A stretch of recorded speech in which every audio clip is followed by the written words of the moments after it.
এই অন্তর্বর্তী সরকারের মেয়াদেই হাদি ভাইয়ের হত্যার বিচার সম্পূর্ণ করা হবে ইনশাল্লাহ। সাক্ষীদের জবানবন্দি এবং উদ্ধারকৃত আলামত পর্যালোচনা ও সার্বিক বিবেচনায় মামলাটি তদন্তের শেষ পর্যায়ে রয়েছে।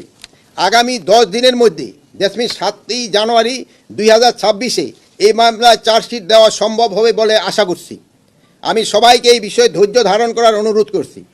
আমরা অতি দ্রুত এই হত্যাকাণ্ডের মূল রহস্য এবং যারা এর পিছনে জড়িত রয়েছে তাদের নাম ঠিকানা সহ পূর্ণাঙ্গ তালিকা জনসম্মুখে উন্মোচন করতে পারবো ইনশাল্লাহ।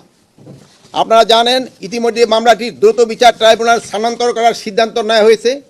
এই জঘন্য হত্যাকাণ্ডের ঘটনায় দ্রুততার সাথে ন্যায় বিচার নিশ্চিতে আমাদের সর্বোচ্চ প্রচেষ্টা অব্যাহত রহিয়াছে।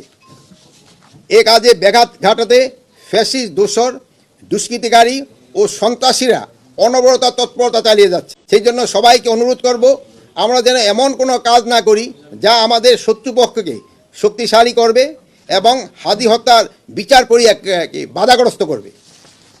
আমি আপনাদের আশ্বস্ত করতে চাই, বর্তমান অন্তর্বর্তী সরকার এই অন্তর্বর্তী সরকারের মেয়াদেই হাদি ভাইয়ের হত্যার বিচার সম্পূর্ণ করা হবে ইনশাল্লাহ।